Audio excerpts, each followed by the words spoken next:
Hey!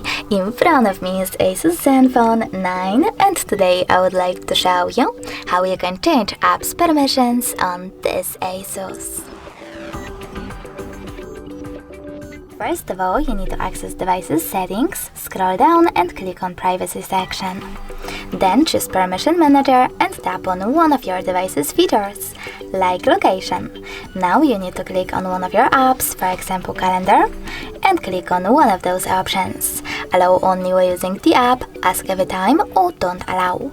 I will go with the first one, so when I go back, as you can see calendar, just gained access to this device location if I'm using it. But you can always go back, pick any feature, and then an app that you are interested in. For example, I want to manage all permissions for my Chrome browser, so I have to click on it and tap on See All Chrome permissions. Then manage all of them only for this app from here. Thanks so much for watching. If you enjoyed this video, smash that like button, comment, and subscribe. Bye!